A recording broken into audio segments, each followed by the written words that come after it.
So, hello everyone, and I hope everyone is well. So, I want to do a little bit more on Chapter 3, kind of Part 2 here. We previously talked about the income statement, okay? And we showed it for 2 years, right?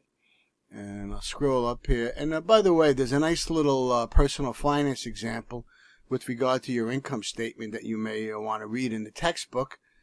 So here's the income statement, right?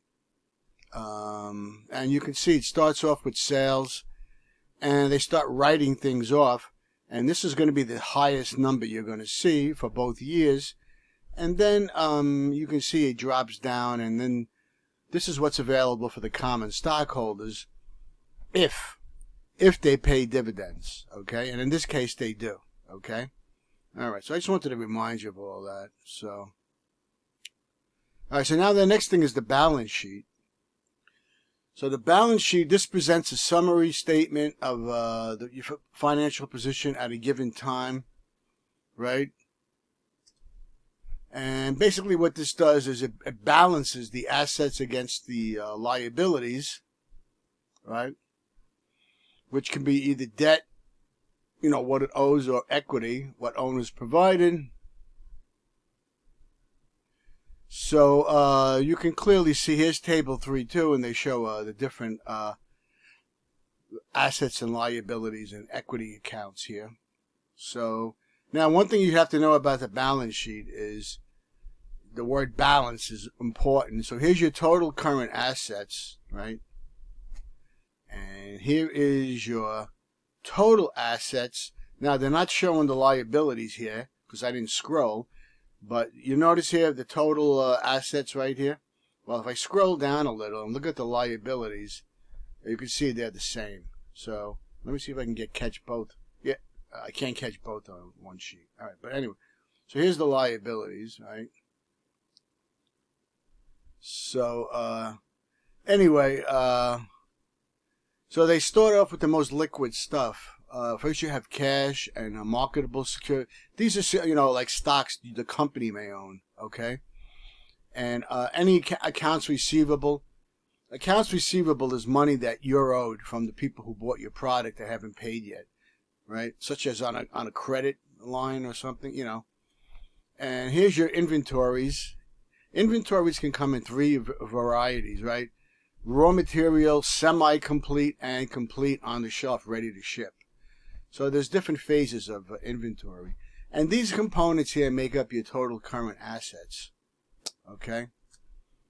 And now we're going to look at the more fixed assets. And here's the land and the buildings and the machinery and furniture, vehicles, and any leases on cars or anything that you may have. All right? So here's all your assets, right? Now those two components, the current and the gross fixed, so you have total current assets here, and basically your gross fixed assets, right? And then you subtract off the accumulated depreciation. You know the assets here depreciate, right? So you have accumulated depreciation for the year, right? And basically that lowers the value of these. So that gives you your net fixed assets after you take off the depreciation. And your total assets are now just going to be the net fixed assets here plus the 1223. So that should add up to 3597. Okay? So accumulated depreciation is over all the years, okay? And then we go down and we do the accounts payable, right? Here's the liabilities and stockholders' equity. This is the money that you owe out, right? This is short term. See, current liabilities is short term. Any short term bonds you may have out or money that you borrowed, you know, short term, less than a year. And here's accruals, which are wages and rents and all the bills you got to basically pay. Those are your liabilities. So that makes up your total current liabilities. And then you have long-term debt, okay? And so this makes up your total liabilities, right? The long-term and the current, all right? And then, of course, you've got stock, right? So you've got $200,000 in preferred stock. And here's the common stock, right? These are your liabilities because basically you owe people money if you go belly up, right? And that makes up your total stockholders' equity here, which is the sum of all these. All from here down will give you your total stockholders' equity. And so these are your total liabilities and stockholders' equity when you take into account the short term and the long term. So as it says here, right, you have current assets and current liabilities, and these are short term assets and liabilities. And again, you pay them within a year, okay? So the balance sheet will classify all other assets and liabilities along with stockholders' equity as long-term or fixed because they will remain on the firm's books for more than a year.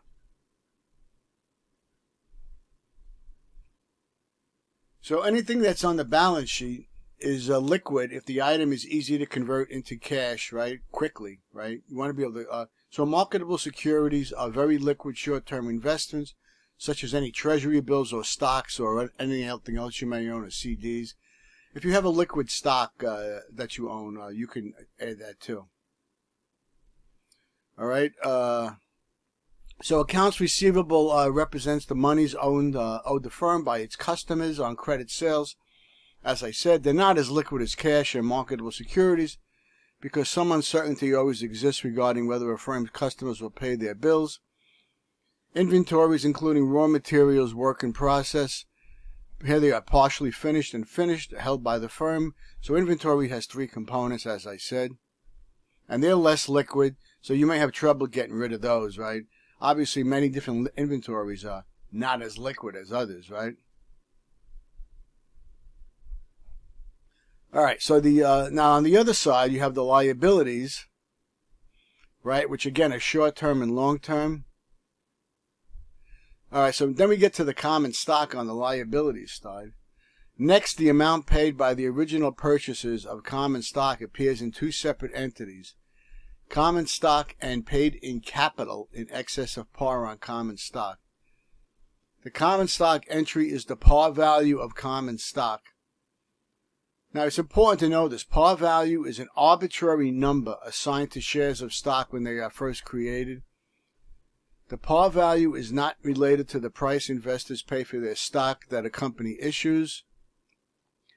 Paid in capital in excess of par represents the amount of proceeds in excess of par received from the original sale of the common stock.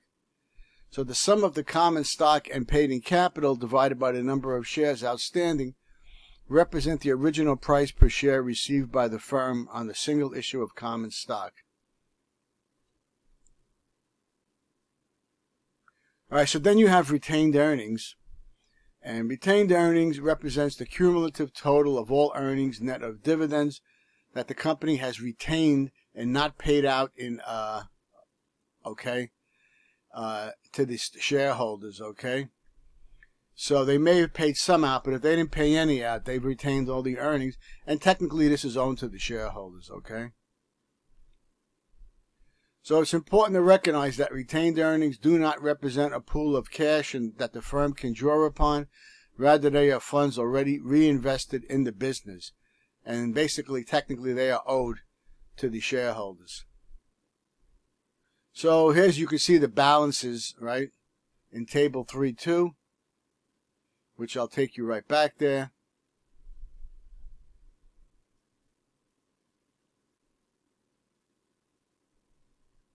Okay, so, and again, there's a personal finance example here for the two people, this couple, Jan and John. And it's good to go over this because you can look at your own balance sheet, okay? All right, so the next item is the statement of retained earnings. And again, as I said, this is an abbreviated form of the statement of stockholders' equity. And again, this is shares that belong to the stockholders that were not paid out in dividends. So it shows all equity account transactions that occur during a given year, which is a statement of stockholders' equity. So the statement of retained earnings is different, as that reconciles the net income earned during a given year and any cash dividends paid with the change in retained earnings between the start and the end of the year. So it's a very, very short statement. And let me just show how it looks. So this was the previous retained earnings balance. Everyone see that? Here's your net profit after taxes from the current income statement, right? But then you paid out some cash dividends to the preferred and common stockholders. So I subtract these, I sum these up right here, okay? I sum these up, and I take this plus this, and I subtract 108, and I'll get 1135. So 108 minus from 231 should give you 123, and you add that to the 1012, and you get 1135. So this is money owed. This is money owed to the shareholders, okay, that wasn't paid in dividends. So technically this is their money. All right, so I'll stop here, and I'll pick up on the statement of cash flows next time.